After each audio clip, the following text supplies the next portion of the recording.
자, 11번 보면은 개발행위 허가 제한이라고 되어 있지. 개발행위 허가 제한이라는 건 허가를 받을 수 있음에도 불구하고 일정한 사유가 있을 때는 허가를 제한할 수 있다라는 거죠. 그래서 그 사유들이 크게는 5가지. 첫 번째는 녹지지역이나 계획관리지역에서 수목이 집단적으로 자라고 있거나 조수들 등이 집단적으로 서식하는 지역 내지는 우량농지로서 보존할 필요가 있는 지역.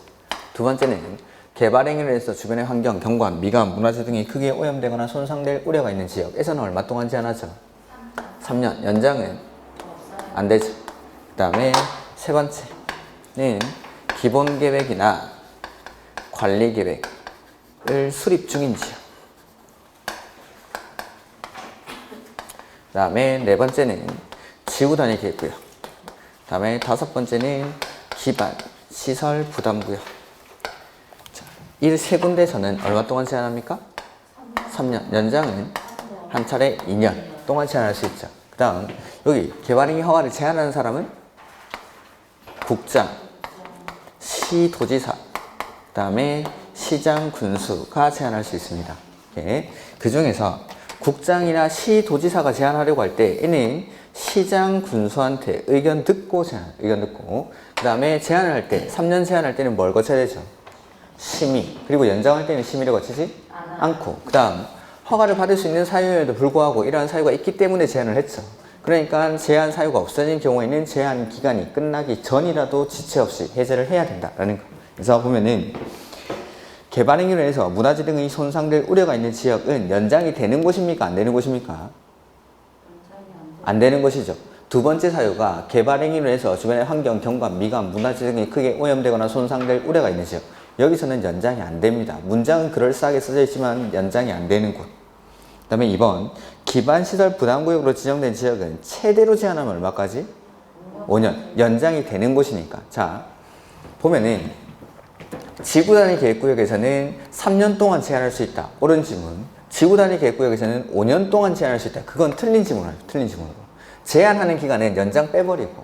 그래서 제한할 수 있다라고 하면은 처음에 제한하는 기간만 3년을 제한할 수 있는 거고, 다만 연장할 수 있다 하면은 요거 2년을 연장하는 거고, 그 다음에 최장이라는 말이 나왔을 때 요때는 연장하는 기간까지 포함해서 그 기간. 이렇게. 그래서 지구단위 계획구역에서 뭐 제한할 수 있다 하면은 3년으로 대답하시고, 최장 제한할 수 있다 하면은 5년. 그 다음에 연장만 물어보면 1회, 2년의 범위 안에서 연장할 수 있다. 이렇게. 그래서 이번에 기반시설 부담구역으로 지정된 지역은 최장 5년. 그 다음에 지구단위 계획구역은 연장을 할 수가 있죠. 해서 심의를 거치지 아니하고 1회, 2년 이내의 기간 동안 제한을 연장할 수 있다. 3번 정답. 그 다음 제한을 할 때, 3년 제한할 때 뭘 거친다고 했죠? 협의를 하는 게 아니라 심의를 거쳐 제한하는, 심의를 거쳐서. 그 다음에 5번 개발행위 허가 제한 지역 등을 고시한 국장, 시도지사, 시장, 군수는 제한 지역의 개발행위를 제한하는 사유가 없어진 경우에는 제한 기간이 끝나기 전이라도 지체 없이. 이렇게. 그 다음에 12번 기반시설 부담구역인데, 자, 기반시설 부담구역에서는 모든 개발행위에다가 기반시설 설치 비용을 부과하는 건 아닙니다.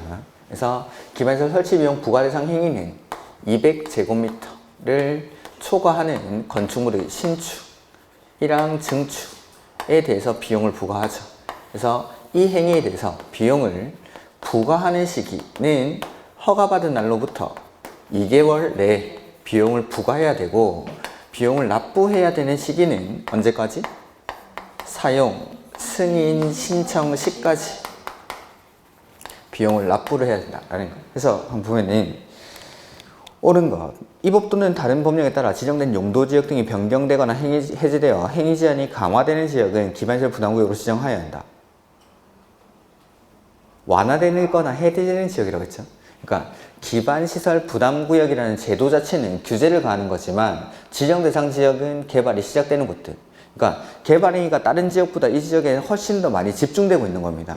그러니까 다른 지역보다 많은 개발행위가 일어나고 있으니까 기반시설이 부족해질 테고, 대신 설치가 가능한 지역이니까 여기서 개발행위 할 때는 돈 내고 해 라고 하는 게 기반시설 부담구역. 지금 지정 대상 지역은 개발이 시작되는 곳이어야 하니까 행위 제한이 해제되거나 완화되는 지역, 내지는 개발행위 허가 건수, 인구 증가율 이런 것들이 숫자는 20% 높은 지역, 증가하는 지역 이런 데다가, 그러니까 다른 지역보다 많은 개발행위가 막 일어나고 있는 지역, 여기에다가 기반시설 부담구역을 지정을 해야 한다라는 거. 다음에 기반시설 부담구역에서 기반시설 설치 비용의 부과 대상인 건축 행위는 모든 개발 행위가 아니라 200제곱미터를 초과하는 건축물의 신축, 증축 행위로 한다. 맞죠? 여기까지?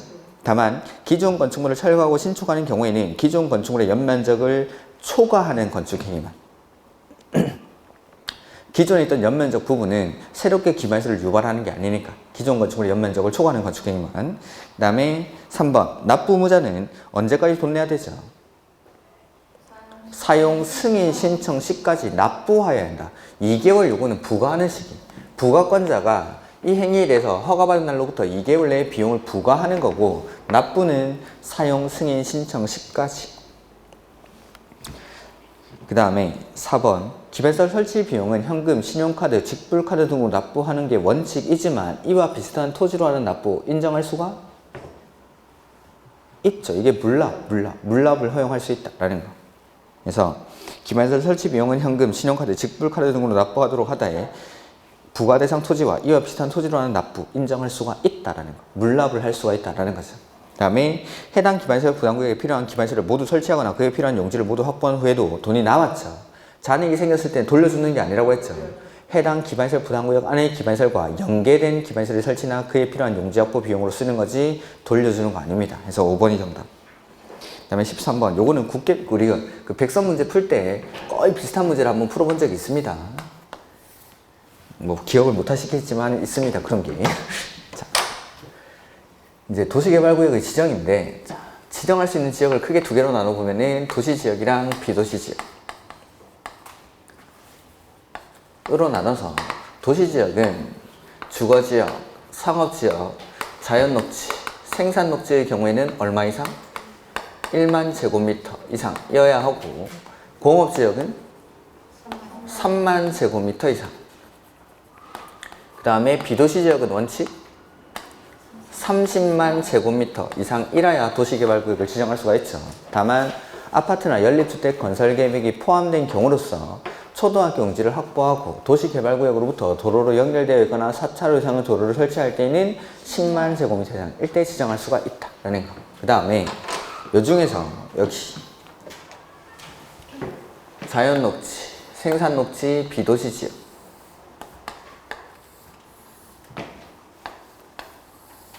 여기를 묶어서 이제 미개발지역 이렇게 불렀었죠. 이런 지역들은 면적만 된다고 지정하는 게 아니라 계획 수립 여부를 따집니다. 그래서 광역도시계획이나 도시군 기본계획 이 수립된 지역에서는 계획대로 합니다. 이 계획대로라는 말이 그러니까 자연녹지, 생산녹지, 비도시지역의 경우 광역도시계획이나 기본계획상 개발이 가능한 지역에서만 도시개발구역을 지정할 수 있다. 이렇게 되어 있습니다. 법에는. 그러니까 광역도시계획이나 기본계획은 방향을 설정하는 계획인데 그 방향에서 여기는 앞으로 개발을 하자라고 한 지역에만 지정할 수가 있다라는 거죠. 근데 이 계획이 없을 때에는 용도지역의 개념상 개발이 가능한 지역인 어디? 자연녹지랑 계획관리지역에만 지정을 할 수가 있다라는 거. 이렇게. 근데 요 위에 있는 이 기준들을 아예 무시해버리는 곳이 있죠. 그래서 무슨 지구 붙었을 때. 그래서 첫 번째가 취락지구, 두 번째는 개발진흥지구, 그 다음에 세 번째는 지구단위 계획구역, 그 다음에 네 번째는 국가 균형 발전을 위해서 국장이 관계 중앙행정기관의 장과 협의해서 지정하는 곳. 다만 어디는 제외하죠? 자연환경 보전지역은 제외. 여기서는 위에 있는 이 면적이랑 계획 수립 여부를 따지지 않겠다라는 겁니다. 그 다음 이렇게 도시개발구역이 지정이 되면 이 도시개발구역을 뭘로 봐주죠? 도시지역이랑 지구단위 계획구역으로 관리계획이 결정 고시된 것으로 본다. 단 그렇지 않은 곳이 있죠. 취락지구랑 지구단위 계획구역에서는 그러하지 않다. 이렇게 이게 도시개발구역 지정의 효과 해서 보면은 13번에 도시개발 사업을 하려는 지역이 농림지역으로서 취락지구 동그라미 안일까요? 지정되어 있고 국가가 환지 방식으로 도시개발 사업을 시행하려고 하는 경우에 관한 설명으로 옳은 것 1번에 도시개발구역으로 지정하는 지역의 면적이 20만 제곱미터인 경우 지정하여 개발할 수가 있다. 맞습니까? 그렇죠. 자, 농림지역이니까 비도시지역이죠. 원칙은 면적이 얼마 이상? 30만 이상이어야 되는데 지금 여기는 취락지구죠. 취락지구니까 30만 이상이 아니더라도 지정해서 개발할 수가 있다라는 겁니다. 1번 정답. 그 다음에 2번에 도시개발구역을 지정한 후에 개발계획을 수립할 수가 있죠. 도시개발구역을 지정한 다음에 개발계획을 수립하는 곳이 어떤 곳이었죠? 미국공. 첫 번째 개발계획을 공모할 때, 그 다음에 미개발지역은 자연녹지, 생산녹지, 지금 보시는 농림지역과 같은 도시 외의 지역, 그 다음에 주상공의 면적이 30% 이하인 지역, 그 다음에 국장이 국가균형발전을 위해서 관계 중앙행정기관장과 협의해서 지정하는 곳, 이런 데서는 구역을 지정하고 나서 개발계획을 수립할 수 있다는 거. 그 다음에 개발계획을 수립하는 경우 동의를 받아야 한다. 맞습니까? 자, 개발계획 수립할 때 동의받는 건 수용이랑 환지 중에 언제 받죠? 환지 방식. 지금 문제 환지 방식 맞습니까? 네. 다만 시행자가 누구일 때는 동의 안 받아도 되죠? 국가나 지자체. 그래서 시행자가 지금 국가니까. 우리가 백성 문제에서 풀었던 건 그때 시행자는 조합이었습니다. 조합일 때는 당연히 동의를 받아야겠죠? 근데 시행자가 국가나 지자체일 때는 동의를 요하지 않는다라는 거. 오케이. 그래서 환지 방식은 맞지만 시행자가 국가니까 동의를 요하지 않는다. 그 다음에 4번. 도시개발구역이 지정고시된 경우 해당 도시개발구역은 도시지역과 지구단위 계획구역으로 결정고시된 것으로 본다. 아니죠, 이것도? 취락지구니까. 취락지구에서는 이 도시개발구역 지정의 효과가 발생하지 않는다라고 했죠. 그래서 지정에서 취락지구 나오면 항상 요거 예외에 해당하는 거니까 그런 것들 조심하셔야 되고, 그 다음에 5번에 기본계획이 수립되어 있지 않은 경우 도시개발구역으로 지정할 수가 없다. 자, 광역도시계획이나 기본계획이 수립이 안 돼 있을 때에는 자연녹지랑 계획관리지역에만 지정할 수 있죠. 근데 마찬가지로 역시 또 취락지구니까 면적뿐만 아니라 계획 수립 여부도 따지지 않고 지정할 수가 있다라는 겁니다. 오케이? 그러니까 이러한 요건에 해당하지 않더라도 취락지구에서는 지정할 수가 있는 거죠. 그 다음에 도시개발구역 지정의 효과가 발생하지도 않고 취락지구에서는. 근데 이 둘 다 들어가 있는 게 지구단위계획구역. 또 똑같이 지구단위계획구역도. 근데 지정의 요건을 적용하지 않는 곳, 요거 도시개발구역 지정의 효과는 발생하지만 지정의 요건을 적용하지 않는 곳에는 요거 하나 더 있긴 하죠. 만약에 이런 것들 나온다면 상당히 좀 어려운 지문이긴 한데 아직까지 지금 기출문제에서는 취락지구로만 함정을 팠습니다. 지금까지의 기출문제는. 근데 지구단위 계획구역도 똑같이 효과가 똑같죠? 그 다음에 개발진행지구 이런 거 나오면은 요 지정의 요건을 적용하지 않지만 도시개발구역 지정의 효과는 발생한다. 이렇게 이게 나온다면 좀 어렵긴 어렵겠죠. 이렇게.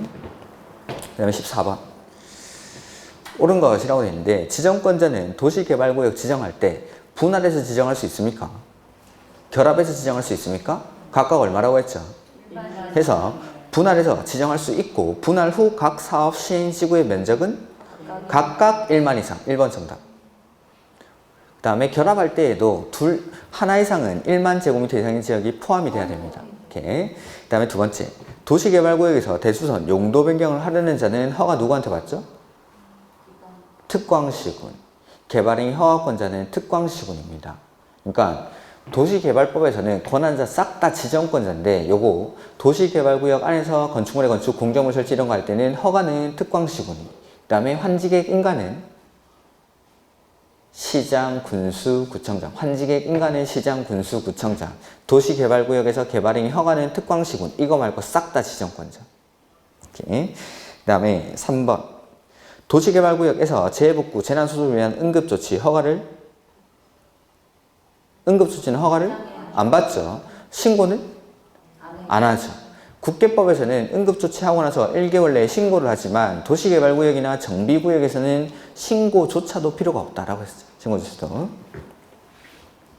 그 다음에 4번에 허가를 받아야 하는 행위로서 도시개발구역 지정 공시 당시 이미 착수를 했죠. 이 사업 계속하려면 30일 내에 신고하고.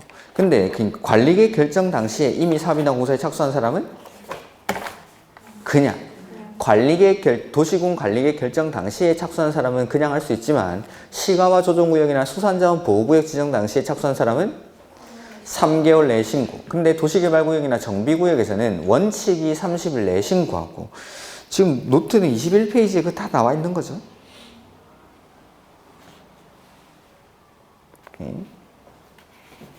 개발행위 허가 옆에 보면 기득권 보호라고 해서 30일 내에 신고하고 한다는 게 나와 있고, 그 밑에 개발행위 허가 받는 거 뭐 특광시군에 한다는 건 안 써놨네 지금 노트에는. 그래서 개발행위 허가권자는 특광시군. 그 다음에 그 옆에 뭐 분할 결합 이렇게 나와 있고 5번에. 그 다음에 5번에 보면은 동그라미 5번에 도시개발사업 공사 완료로 밑줄 하나 할까요?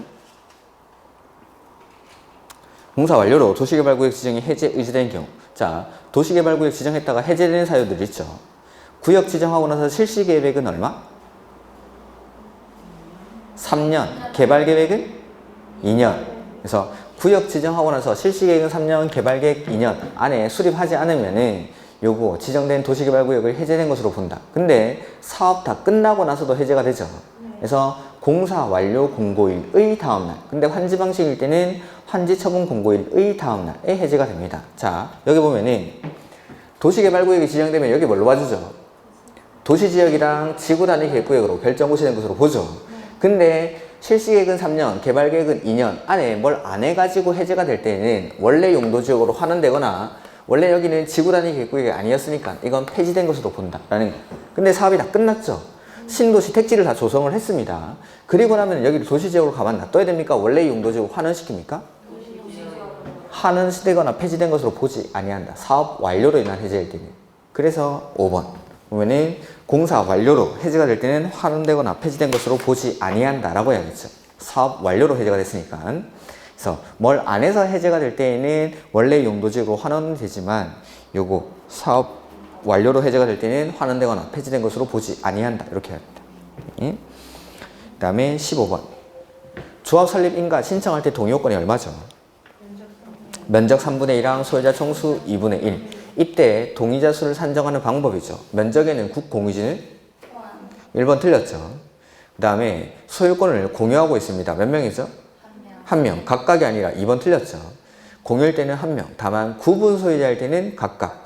그 다음에 3번 지정을 위한 공람 공고일 후에 구분 소유권을 분할하게 돼서 소유자 수가 증가했죠. 걔네들 사람 취급 안 하니까 하나 둘 세 번째 줄 공람 공고일 후가 아니라 공람 공고일 전의 소유자 수를 기준으로 산정하고 그 끝에도 증가된 사람은 추가 산입하지 말 것 이렇게 추가 산입하지 말 것. 그 다음에 토지 소유자는 조합 설립에 동의를 했다가 철회할 수 있습니까? 그 처리를 했을 때는 어떻게 하죠? 동의자 수에서 제외. 4번 정답. 그리고 동의를 했다가 철회하는 건 인허가 등을 신청하기 전까지만 할 수 있죠. 그래서 5번에 동의한 자로부터 토지를 취득한 사람은 양수인도 동의한 것으로 봅니까? 네. 양도인의 의사를 기준으로 하니까 기존 토지소유자. 다만 이 사람은 토지를 취득한 자가 조합 설립 인가 신청 후가 아니라 전에 동의를 철회한 경우에는 그러하지 않다. 조합 설립 인가 신청 후에는 철회를 할 수가 없습니다. 그 다음에 16번 조성 토지의 공급 방법인데 요거는 거의 뭐 27페이지에 나와 있겠지. 27이 아니라 25페이지. 원형지는 아직 우리 뭐 동영에는 안 나왔는데 다음 주에 원형지가 나올 겁니다. 조성 토지. 도시개발 사업으로 이렇게 조성된 토지를 어떻게 공급하냐라는 거죠. 원칙은 어떻게? 경쟁 입찰. 근데 예외적으로 추첨의 방법으로 분양할 수 있는 경우가 있고 그 다음에 수의계약 방법으로 분양할 수 있는 경우가 있다라는 거죠. 요새 뉴스를 보실 시간이 없으시겠죠. 보면은 한창 맨날 뉴스 나오는 거 대장동 그게 도시개발법이에요. 도시개발 그게 원래 이제 택지를 조성하는 방법이 택지개발 촉진법에 따라서 개발할 수도 있고 도시개발법에 따라서 할 수 있는데 대장동은 이제 도시개발법에 적용을 받은 겁니다. 그 뉴스들을 보면 우리 수업 시간에 배운 게 막 나오는데 좀 상세하게 분석해서 주는 분석한 뉴스들 보면은 이 화천대유는 조성 토지를 수의계약으로 공급받았습니다. 도시개발 사업으로 조성된 토지는 어떻게 공급해야 되죠? 왜 화천대유는 수의계약으로 받았을까? 이런 게 나오는데 뉴스에 보면 너무 재밌고 이런데 막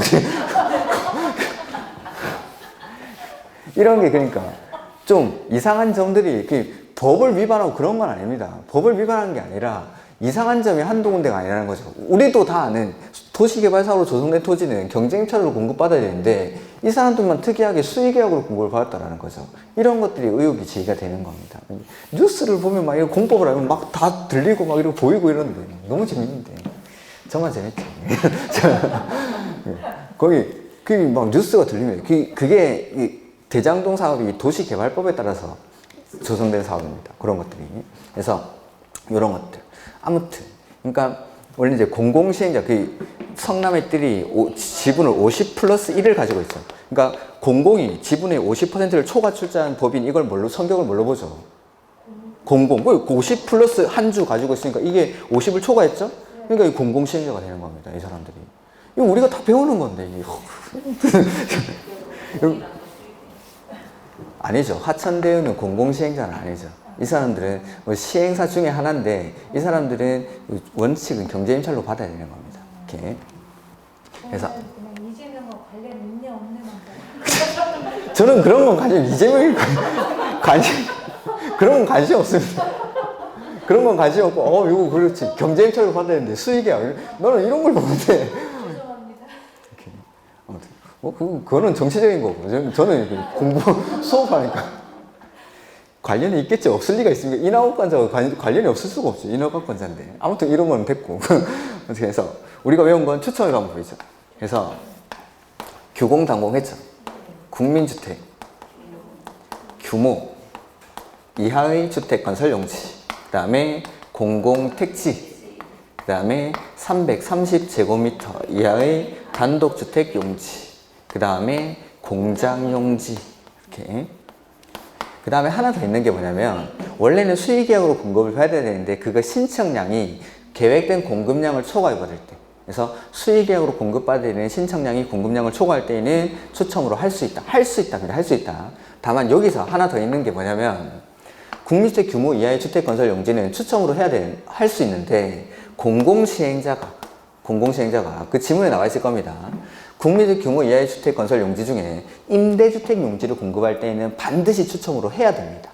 해야 한다. 그 다음에 나머지는 뭐 수의계약은 읽어보면은 그렇지 수의계약으로 줘야 되지 라고 하는 것들이니까 따로 기억 안 하셔도 되는데 나머지가 뭐 토지상환채권이라든지 아니면은 경쟁임찰이나 추첨의 결과 2회 이상 유찰되면은 수의계약으로 할 수 있다. 그 다음에 조성토지 가격은 어떻게 하죠? 감정가. 근데 공적인 것들, 학교, 폐기물 처리시설 이런 것들은 감정가 이하로 공급할 수 있다라는 거죠. 그래서 보면은 1번에 시행자는 조성토지 등을 개발계획에 따라 공급하는 게 아니라 실시계획에 따라 인가받은 실시계획에 따라서 공급을 합니다. 그래서 이미 인가받은 실시계획에 따라서 공급을 하면 되니까 조성토지는 따로 공급계획에 대해서 승인을 안 받죠. 근데 원형지를 공급하려고 할 때에는 공급계획을 작성해서 지정권자한테 승인을 받죠. 근데 조성토지는 실시계획에 따라서 공급을 하면 되니까 공급계획을 작성을 해서 제출만 하면 되는 거지 따로 승인을 받는 게 아닙니다. 이렇게. 그게 아마 5번 지문인가 4번 지문인가 나올 텐데 4번 지문에 보면은 시행자는 조성토지 등을 공급하려고 할 때에는 조성토지 등의 공급계획을 작성하거나 변경해서 승인받는 게 아니라 제출만 하면 됩니다. 제출만. 그 다음에 1번에 마저 읽어보면 이 경우 시행자는 기반시설을 원하는 설치 등을 위해서 필요하면 공급 대상자의 자격을 제한하거나 조건을 부여할 수 있다 라는 거. 이렇게. 그 다음에 2번 한국토지주택공사의 이 지문입니다. 한국토지주택공사는 공공이죠. 이 사람이 국민주택 규모 이하의 주택 건설 용지 중 임대주택 용지를 공급할 때에는 추첨의 방법으로 분양하여야 한다. 그러니까 여기 보면은 국민주택 규모 이하의 주택 건설 용지는 추첨으로 할 수 있죠. 다만 이 주택 건설 용지를 공공시행자가 임대주택 용지로 공급할 때에는 반드시 추첨으로 하여야 한다. 라는 거. 이렇게. 그 다음에 4번은 했고 그 다음에 3번 공지법에 따른 협의를 하여 그가 소유하고 있는 도시개발구역 안에 조성토지 등의 전부를 시행자에게 양도한 자에게 국토교통부령으로 정하는 기준에 따라 토지를 공급하는 경우 수의계약으로 공급할 수 있다. 그래야 될 것 같지 않습니까? 내가 받은 토지, 내가 가지고 있는 조성토지의 전부를 제공을 했죠. 그런 사람들한테 그 국토교통부령으로 정하는 바에 따라서 일정한 부지를 제공을 하는 겁니다. 그런 사람들은 줘야겠죠. 내가 가진 거 다 줬으니까. 이렇게. 그래서 이런 느낌적인 걸로 수의계약은 외우는 게 아니고 수의계약은 너무 많으니까 이 사람은 왠지 받아야 될 것 같은데 그런 느낌? 그게 수의계약입니다. 그 다음에 따로 말씀드렸던 게 토지상환세권, 그 다음에 그 추첨이나 경쟁임찰 결과 유예이상 유찰됐을 때 이런 게. 그 다음에 5번 조성토지 가격은 원칙은 감정가. 다만 폐기물 처리시설 이런 것들은 감정가 이하로 공급할 수 있다라는 거죠. 그 다음에 17번 토지 부담유지인데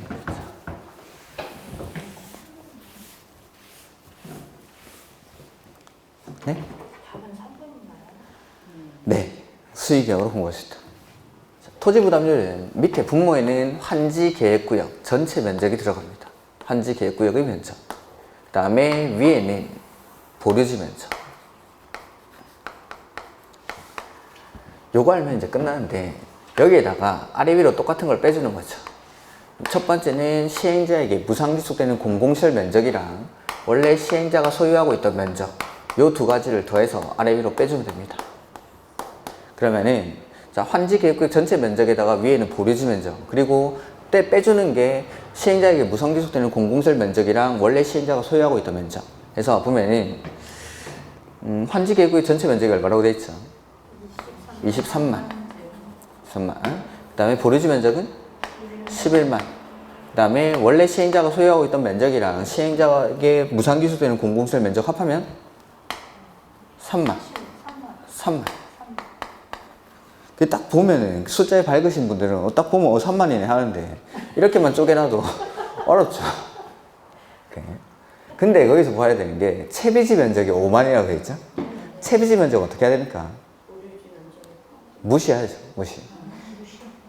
그러니까 보류지라는 건 환지로 정하지 않고 따로 환지 계획으로 정하는 목적을 위해서 따로 빼놓는 땅을 보류지라고 합니다. 그중 일부 경비에 충당하기 위한 땅을 채비지라고 하는 거죠. 그러니까 그중 일부니까 일반적으로 보류지라고 하면은 그 안에는 채비지 면적이 포함되어 있습니다. 그래서 채비지를 뺀 보류지 면적을 말할 때는 채비지를 제외한 보류지 면적이라고 명확하게 써줘야 됩니다. 이렇게. 그래서 일반적으로 보류지라고 하면은 그 안에 채비지가 들어가 있으니까 이렇게 구하시면 됩니다. 그러면은 20분의 8이니까 40%겠죠. 그 다음에 18번 환지 계획에 관한 설명으로 옳은 것인데 환지 계획에는 필지별과 권리별로 된 환지 명세가 포함되어야 한다. 그렇죠. 권리를 빼든지 아니면 뒤에 걸 청산대상 토지명세로 바꾸든지 소유권의 권리명세는 항상 종전과에만 표시를 하는 거죠. 그러니까 필지별로 된 환지명세라고 하든지 필지별, 권리별로 된 청산대상 토지명세라고 하든지. 이렇게. 이번에 공공시설 용지에 대해서는 자 환지계획 작성할 때 기준이 뭐가 있었죠? 위지면 토수리 변경 중에서 적용하지 아니할 수 있는 게 위치랑 면적. 이것도 왠지 없을 것 같지만 있죠. EBC 그 노트 26페이지 볼까요?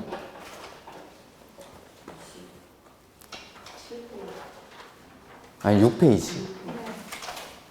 거기 보면은 밑에 환지계획 제가 해놨죠. 그리고 6번지에 땡땡시가 가지고 있는 300제곱미터의 토지 있죠. 그거는 저 뒤에 보면은 땡땡시 공공이 소유하고 있는 토지죠. 위치랑 면적 X 세모돼 있죠. 적용하지 아니할 수 있다. 그러니까 환지를 할 때에는 종전의 위치를 그대로 고려를 하는 겁니다. 종전에 환지가 이쯤에 있었으면은 환지 후에도 그쯤으로 지정을 해주는 게 원칙인데 요 공공시설 용지에 대해서는 반드시 그 종전 위치를 고수할 필요는 없다라는 거죠. 이 공공시설이 필요한 위치로 옮겨주면 됩니다. 그리고 공공시설 용지라는 건 주민자치센터 이런 것들 꼭 필요한 시설인데 이러한 시설들의 용지를 면적이 작다라고 안 주고 이러면 안 되는 거죠. 필요한 만큼 면적을 제공을 하는 겁니다. 공공시설 용지는. 이렇게. 그래서 기준 중에 위치랑 면적에 관한 기준을 적용하지 아니할 수 있다라는 거. 그 다음에 요거는 그 안 나와 있을 것 같은데 자 보면은 한번 해보자. 여기 환지되기 전에 토지가 있고 그 뒤에 환지하고 나서 토지 명세가 이렇게 있습니다. 환지되기 전에는 필지들이 막 이렇게 얽히고 설키고 이렇게 돼 있는 거죠. 그 다음에 요걸 정리해서 주는데 공공시설 용지에 대해서는 위치랑 면적에 관한 기준을 적용하지 아니할 수 있다. 그 다음에 종전의 공공시설이 여기 있었다라고 해보죠. 그러면은 요 종전의 공공시설에 대체되는 새로운 공공시설을 시행자가 여기다가 설치를 해줬습니다. 이게 새로운 공공시설. 자, 새로운 공공시설 설치하면은 이거 누가 가져가죠? 관리청의 무상으로 기서. 그러면은 종전에 용도가 폐지되는 공공시설의 관리청은 새로운 공공시설을 받았죠. 근데 이 용도가 폐지되는 공공시설에 대해서 따로 환지까지 이렇게 지정을 해주면은 새로운 공공시설도 받고 환지도 받고 두 개를 받는 거죠. 그래서 이 종전에 용도가 폐지되는 공공시설에 대해서는 따로 환지를 지정하지 않겠다라는 겁니다. 네. 그게 어딨냐면 5번에 18번에 5번 지문 보면은 시행자가 도시개발사업의 시행자가 그러니까 시행으로 국가 또는 지자체가 소유한 공공시설과 대체되는 공공시설을 설치하는 경우 종전의 공공시설 전부 또는 일부의 용도가 폐지되거나 변경되어 사용하지 못하게 될 토지는 환지를 정하지 아니하며, 그러니까 안 정하겠다라는 거죠. 새 거 받았으니까. 대신 이 사람이 원래 용도가 폐지되는 공공시설을 받게 될 환지는 다른 토지에 대한 환지로 정해야 한다라는 거. 그래서 5번이 정답. 그 다음에 거기 3번 지문에 토지 부담률 원칙은 얼마죠? 원칙? 환지 계획구역의 평균 토지 부담률 원칙은 50%를 초과할 수 없죠? 근데 지정권자가 인정하면 60까지. 그 다음에 소유자 얼마가 동의하죠? 3분의 2 이상이 동의하면 60을 초과해서도 정할 수가 있다. 그래서 원칙을 빼고 뒤에서부터 써놨죠. 그래서 지정권자가 인정하면 60까지 하고 3분의 2가 동의하면 60을 초과해서도 정할 수 있다. 그 다음에 입체한지로 주택을 공급할 때 원칙은 몇 개 주죠? 한 개. 근데 예외적으로 소유한 주택의 수만큼 공급할 수 있는 경우가 있죠. 그러니까 이건 3주택까지 주는 게 아니라 소유한 주택의 수만큼 공급하는 경우입니다. 첫 번째가 수도권의 과밀학제 권역에 위치하지 아니한 도시개발구역의 토지 소유자. 두 번째는 근로자 숙소나 기숙사 용도. 그 다음에 세 번째는 공공시행자. 한테는 가진 것만큼 소유한 주택의 수만큼 공급할 수 있는 경우. 그 다음에 19번. 요거는 노트에는 없을 것 같은데.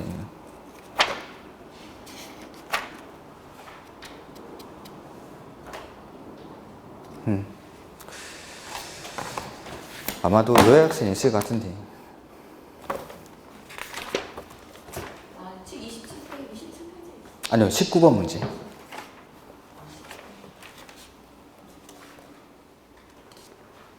그래서 이것도 다는 안 나와 있네. 제가 하죠 그냥. 자, 개선사업이나 정비사업은 사업의 종류가 세 가지죠. 개선사업이랑 재개발사업에서는 토지동 소유자가 누구죠?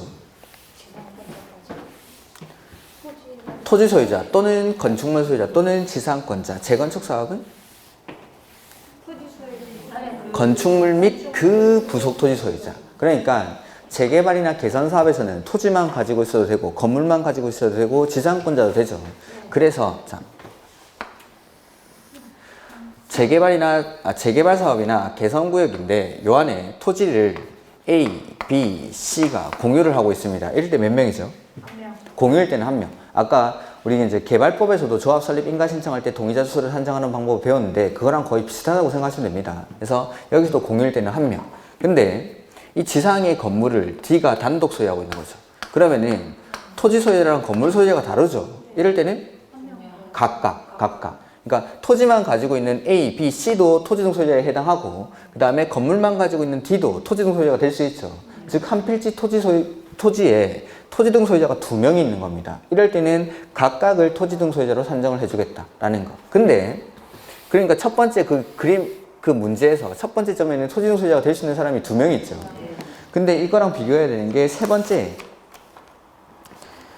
토지는 F가 소유하고 있는데 지상에 지상권자가 G가 있죠. 토지만 가지고 있는 F는 토지등 소유자에 해당합니까? 네. 지상권자 G도 해당합니까? 네.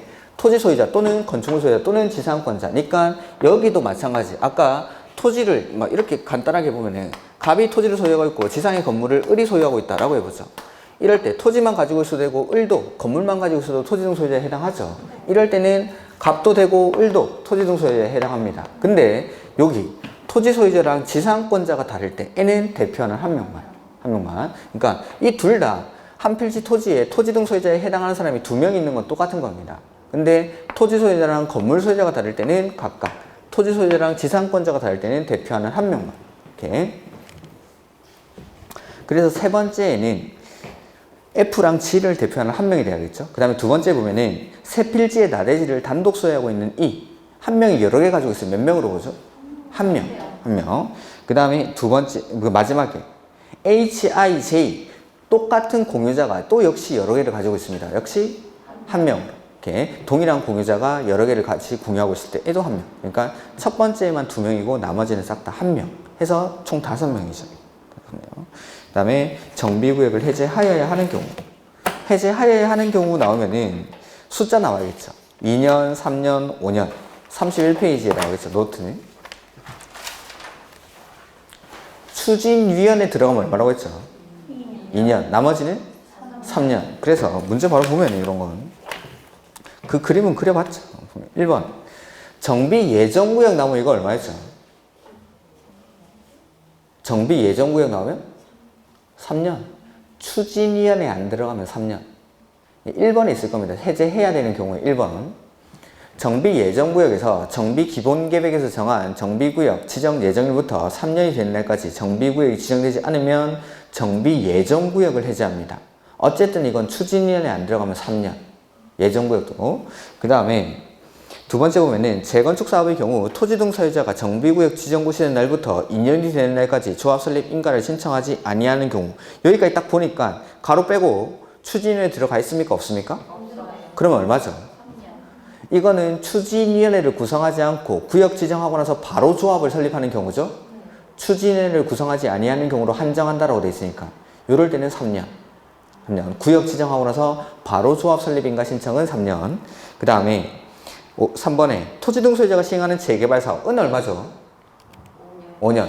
토지 등 소유자가 시행하는 재개발 사업은 조합을 만들지 않으니까 구역 지정하고 나서 바로 사업 시행 계획 인가를 신청하겠죠. 요거는 5년. 그 다음에 4번에 재개발 사업의 경우 토지 등 소유자가 정비구역 지정고시된 날부터 2년이 되는 날까지 추진위원회 보입니까? 그러니까 이건 2년 맞습니까? 맞죠? 그 다음에 조합 설립 인가를 받은 날부터 3년이 되는 날까지 사업 시행 계획 인가를 신청하지 않는 경우 추진위원회 없죠? 그럼 얼마죠? 3년. 맞죠? 오케이. 그래서 문장에 추진위원회 들어가 있으면 2년, 나머지는 3년. 근데 하나만 토지 등 소유자가 시행하는 재개발 사업은 5년. 요거는 해제를 해야 되는 겁니까? 할 수 있는 겁니까? 하여야 한다. 하여야 한다. 하여야 한다. 그래서 거기 크게 써놨는데 그림 2년, 3년, 5년 밑에 해제하여야 한다. 절차는 여러 번 했죠. 주민한테 의견 듣고 의회한테 의견 듣고 심의 거쳐서 그때 주민한테 의견 든 게 며칠이죠? 30일. 그리고 이러한 사유가 있다 하더라도 정비구역을 해제하지 않고 연장하는 경우가 있었습니까? 얼마 연장해주죠? 2년. 그래서 첫 번째는 30% 이상의 동의로 요청할 때, 두 번째는 사업의 추진 상황으로 보아 존치가 필요하다고 인정할 때에는 해제하지 않고 이 기간을 2년의 범위 안에서 연장할 수 있다. 요거는 해제하여야 하는 경우죠. 근데 그 페이지에 오른쪽에 보면은 해제할 수 있는 경우 나오죠. 다음 주 시험 문제니까 집에 돌아가셔서 같이 복습하시기 바랍니다. 그 다음에 21번 시행자랑 시공자. 요거는 아마 29페이지? 29페이지가 아니라 저 맨 앞에 정비부 맨 앞에 정비사업 3가지 비교해놓은 거에 보면 나올 겁니다. 그래서 사업의 종류가 첫 번째가 개선사업, 그 다음에 두 번째는 재개발사업, 그 다음에 세 번째는 재건축사업. 그래서 개선사업에서는 시행자가 첫 번째 셀프 방식으로 할 때 시행자가 있고, 두 번째 수용, 환지, 관리 처분 계획 방식으로 할 때의 시행자. 그 다음에 재개발 사업에서도 시행자가 2명이 나오고, 재건축은 시행자가 1명. 자, 주거환경 개선 사업은 원칙 누가 하죠? 시장, 군수 등. 공공이 주도하는 사업이니까 원칙적인 시행자가 시장, 군수 등이죠. 시장, 군수 등. 그 다음에 재개발이나 재건축은 원칙 누가 하죠? 조합. 민간이 주도하는 사업이니까 조합이 원칙적인 시행자. 다만 재개발 사업은 아까 누가 할 수 있었죠? 토지 등 소유자가 조합을 구성하지 않고 사업을 할 수가 있죠. 이때 토지 등 소유자가 얼마 미만일 때? 20인 미만일 때. 이게 시행자. 이게 시행자. 일단 이것만 확실히 구분해도 문제를 푸는 데는 크게 지장이 없습니다. 근데 일단은 여기다가 내용을 추가해 보면은 셀프 방식으로 할 때 원칙은 시장 군수등이 직접 하는 게 원칙이죠. 근데 주공을 지정해서 사업을 하게 할 수가 있죠. 이때 동의 요건이 과반수 동의. 그 다음에 재개발이나 재건축은 조합 만들어서 하는 게 원칙이지만 토지등 소유자가 재개발 사업을 직접 할 수 있는 경우가 있죠. 이때 조합이나 토지등 소유자는 공동 시행자를 정할 수가 있습니다. 시장, 우수 등 주공 등 건설업자, 등록사업자 등을 이때 공동 시행자 정할 때 동의 요건이 있어 한번 했죠. 과반 동의. 그러니까 정비 사업에서 시행자 나오고 뭐뭐의 동의를 받아야 된다. 대부분이 과반 동의. 근데 이거보다 시험에 더 많이 나오는 게 뭐냐면 이거. 개선 사업을 시장 군수가 하려고 합니다. 동의 받습니까? 네. 개선 사업을 시장 군수가 해도 동의를 받습니다. 이때 동의 요건이죠. 그래서 개선 사업을 시행하려고 할 때 동의 요건이 토지 등 소유자 얼마죠? 3분의 2랑 누구? 세입자 얼마? 과반수. 그러니까 자 정비 사업에서 시행자인데 뭐 동의가 나왔다. 그러면 이거 말고는 싹 다 과반수. 근데 개선 사업을 시행하는 경우 뭐 이렇게 나오고 뒤에 동의가 나오죠. 그럼 이거. 근데 조심해야 되는 게 개선 사업을 스스로 주택을 보존 정비 개량하는 방법으로 할 때 주공 지정할 때는 과반동이고 나머지 그냥 주거환경 개선 사업을 시행하려고 할 때 뭐 동의를 받아야 한다면은 이 동의 요건. 토지등 소유자 3분의 1랑 세입자 과반수. 근데 이 세입자 동의는 생략할 수가 있죠. 그게 첫 번째 세입자가 많을 때 작을 때. 그래서 세입자가 토지등 소유자의 2분의 1 이하일 때, 주변에 임대주택이 충분할 때, 그 다음에 셀프, 환지, 관리 처분 계획 방식으로 할 때에는 세입자의 동의를 받지 않고 사업을 할 수가 있죠. 그 다음에 천재지변 등으로 긴급히 정비 사업을 해야 될 때에는 토지등 소유자 및 세입자의 동의 없이 토지등 소유자의 동의도 안 받고 사업을 할 수가 있습니다. 천재지변으로 긴급하게 사업을 할 때. 그 다음에 시공자 선정 시기. 그래서 첫 번째 시행자가 조합입니다. 시공자를 언제 선정하죠? 조합, 설립, 인가 후. 원칙은 경쟁 입찰이나 수의계약 방식으로 시공자를 선정하는데 조합원이 좀 작죠. 100명 이하입니다. 이때에는 정관으로 정하는 바에 따라 시공자를 선정할 수가 있습니다. 두 번째, 토지 등 소유자가 시행자일 때 얘는 언제? 사업 시행계획 인가 후. 근데 토지 등 소유자가 시행자라는 건 사람이 작죠. 20인 이하니까 이때는 어떻게? 규약으로 정하는 바에 따라서. 그 다음에 세 번째, 시장 군수 등이 직접 사업을 시행하거나 주공 등 내지는 지정개발자가 시행자일 때 얘는 언제? 시행자 지정 고시 후. 경쟁 입찰이나 수의계약 방식으로 시공자를 선정하는 게 원칙이지만 이 경우 주민대표이나 토지등 소유자 전체 배인의 시공자를 추천할 수 있고 그 추천받은 자를 시공자로 선정하여야 한다까지. 그 다음에 시공자와 공사에 관한 계약을 체결할 때에는 기존 건축물 철거에 관한 사항을 포함해야 된다. 뭐 이런 내용들도 있죠. 그 다음에 거기 노트에 보면 밑에 뭐 1번부터 8번까지 정리되어 있는 거 있죠? 그게 뭐죠? 재개발이나 재건축은 원칙 누가 하죠, 여기? 조합이나 토지등 소유자, 민간이 하는 거죠. 근데 그 사유가 있을 때에는 시장 군수가 직접 하거나 주공을 지정해서 사업을 하게 할 수 있다. 재개발이나 재건축의 예외적 공공시행자, 천병순 사업 시행계획인가 면적 2분의 1? 오늘 지도하셔서 또 한 번 도시 보시고. 그러니까 볼 때마다 계속 보는 거 까먹으면 또 보고 까먹으면 또 보고 이렇게. 그러니까 최근에 막 이제 시험이 얼마 안 남았으니까 미치겠다. 이거 뭐 보면 까먹는다 하는데 까먹기 전에 계속 봐야 됩니다. 까먹기 전에. 그 2차 과목들은 최소한 3일에 한 번 정도?